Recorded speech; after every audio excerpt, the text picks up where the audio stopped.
বাড়ির বাইরে বের হলেই রাস্তাঘাটে বিভিন্ন জায়গায় প্লাস্টিক অথবা প্লাস্টিকের বোতল পড়ে থাকতে দেখা যায়। তবে এই প্লাস্টিকও ফেলে দেবার নয়, প্রমাণ করছেন এই স্কুল। প্লাস্টিক মুক্ত পরিবেশ গড়তে ও বিদ্যালয়কে পড়ুয়াদের কাছে আকর্ষণ করে তুলতে প্লাস্টিকের জলের বোতলকে ব্যবহার করে সাজানো হয়েছে বিদ্যালয়। নানা আকারের বোতল ও তাদের নবরূপে সেজে উঠেছে মল্লারপুর বাজিতপুর উচ্চ বিদ্যালয়। প্রত্যেক দিন বেড়ে চলেছে প্লাস্টিকের ব্যবহার। প্লাস্টিকের বিভিন্ন জিনিস ও জলের বোতল ব্যবহারের পর তা রাস্তায় বা বাড়ির চারপাশে পড়ে থাকে। এর ফলে বাড়ছে পরিবেশ দূষণ। সেই প্লাস্টিকের বোতলকে কাজে লাগিয়ে একদিকে সাজিয়ে তোলা হচ্ছে বিদ্যালয় চত্বর, আবার অন্যদিকে প্লাস্টিক মুক্ত পরিবেশ গড়ার বার্তা দেওয়া হচ্ছে পড়ুয়ারদের মধ্যে। স্কুলের এই মেকওভার এ উদ্যোগী হয়েছেন শিক্ষক শিক্ষিকারাও। শিক্ষকদের প্রচেষ্টায় ফেলে দেওয়া বোতল কেটে তাকে মুড়িয়ে বেঁকিয়ে বানানো হচ্ছে ফুলের উদ্যান। আর এই ফুলের উদ্যান দিয়েই গোটা বিদ্যালয় চত্বর সুন্দরভাবে সাজিয়ে তোলা হয়েছে।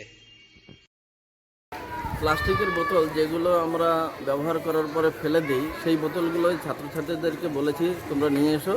এই বোতলগুলো নিয়ে এসে আমার কাছে দিয়েছে, সেগুলো বিভিন্নভাবে ডিজাইন করে ফুলের টবের আকার দিয়েছি। তারপর সেগুলো কালার করার পর পর্তুলিকা গাছ এইগুলো সাধারণত লাগিয়ে ঝুলিয়ে দিয়েছে। এখন যথেষ্ট ভালো হয়েছে, সেগুলো ফুল ফুটছে। বিদ্যালয়ের বিভিন্ন জায়গায় আমরা ঝুলিয়ে দিয়েছি, দেখতে সুন্দর লাগছে।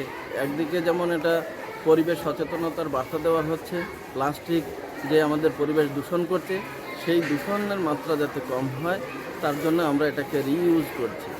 আবার বিদ্যালয়ের সৌন্দর্যায়নেও এটা যথেষ্ট সাহায্য করছে, বিদ্যালয়কে যথেষ্ট ভালো দেখাচ্ছে।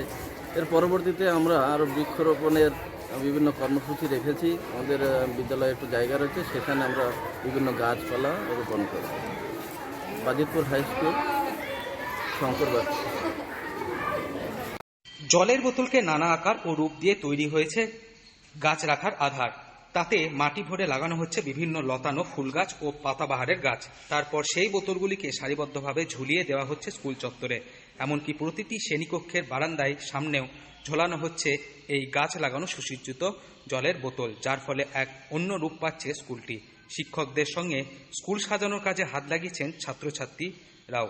তারাও এই কাজে যুক্ত হতে পেরে বেজায় খুশি। স্কুলের শিক্ষক শঙ্কর বাগচি বলেন, স্কুলের সমস্ত শিক্ষক শিক্ষিকা ও পড়ুয়াদের উদ্যোগে মাসখানেক আগে থেকেই ফেলে দেওয়া জলের বোতল জোগাড় করে তা বিভিন্ন ডিজাইন করে কেটে তাতে রং ও নকশা এঁকে গাছ লাগানো হচ্ছে। স্কুলের সৌন্দর্যায়নে সেই গাছসহ বোতলগুলি ঝুলিয়ে দেওয়া হচ্ছে।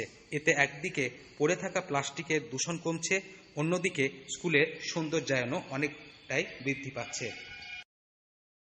বীরভূম থেকে Souvik Dyer report, local 18 Bangla.